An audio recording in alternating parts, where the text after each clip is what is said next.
The Spacepen can write in zero gravity, which is why astronauts have used it.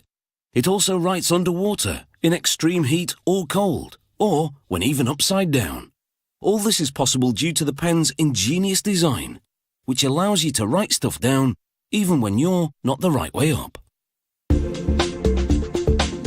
Spacepen's ink is pressurized with nitrogen, so unlike ordinary ballpoints, the ink doesn't rely on gravity to get to the tip. Invented in 1966, the pen first went into space with the Apollo 7 astronauts. The pen's writing point starts out as an 8mm long block of stainless steel. It passes through more than a dozen machining operations, which progressively shape a point, then bore a hole through the tip to form a pocket for the carbide steel ball that makes this a ballpoint. The last station inserts the ball and curves the edges of the pocket inward, so that the ball is locked in, but can still rotate to spread the ink. The replaceable ink cartridge begins as an empty brass tube. This assembly machine inserts a white plastic ball into the back end, then pumps in half a gram of ink. The white ball is called the float, and its job is to follow the ink down the tube, moving residual ink forward towards the point. The next machine inserts the writing point into the opposite end of the tube, then crimps the end to ensure it can't dislodge. Back to the other end of the tube, the machine applies a bit of sealant. Then injects the nitrogen to pressurize the cartridge, then caps the tube with a hollow brass plug. Nitrogen is ideal for pressurizing. It's an inert gas that doesn't harm the tube or its contents.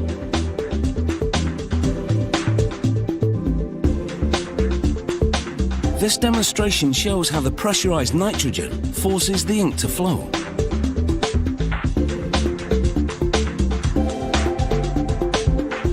After subjecting each and every refill to a writing test, the surface is cleaned of any residues, and a printer applies the company name and product information.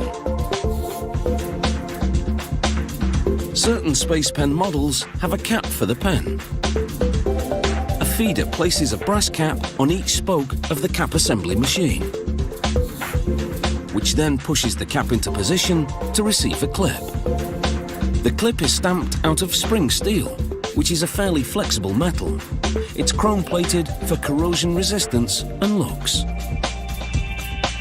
The machine drives the clip's teeth through the wall of the cap, then curls them back towards the inside of the wall, locking the clip in position.